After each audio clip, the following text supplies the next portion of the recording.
খুলনা জেলা পুলিশের মাসিক অপরাধ সভা অনুষ্ঠিত হয়েছে আজ 22শে ডিসেম্বর খুলনা জেলা পুলিশ সুপার কার্যালয়ের সম্মিলিত কক্ষে। উক্ত সভায় সভাপতিত্ব করেন খুলনা জেলার police super TM. Mosharraf Hossain.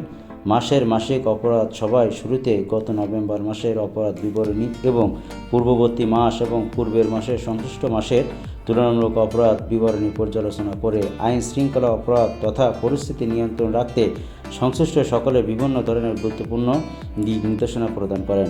Khulna জেলা পুলিশ সুপার এই সময় নভেম্বর মাসের বিভিন্ন ক্ষেত্রে গুরুত্বপূর্ণ অবদান এবং জননিরাপত্তা বিধানসমূহ আইন শৃঙ্খলা রক্ষা এবং প্রশাসনিক ভূমিকা রাখায় ইন্সপেক্টর ক্যাটাগরিতে মোহাম্মদ মাসুদুর রহমান, ইন্সপেক্টর ইনচার্জ ডুমুরিয়া থানা, সাব ইন্সপেক্টর ক্যাটাগরিতে এসআই মাসুদুর রহমান ডুমুরিয়া থানা, এসআই নিরস্ত্র ক্যাটাগরিতে এসআই মোহাম্মদ আলতাফ মাহমুদ পাইকগাছা থানা বেস্ট অফিসার হিসেবে নির্বাচিত হওয়ায় সনদ এবং নগদ অর্থ প্রদান মাধ্যমে পুরস্কৃত করেন। এ সময় উপস্থিত ছিলেন পুলিশের ঊর্ধ্বতন কর্মকর্তা বৃন্দ সহ আরও অনেকে।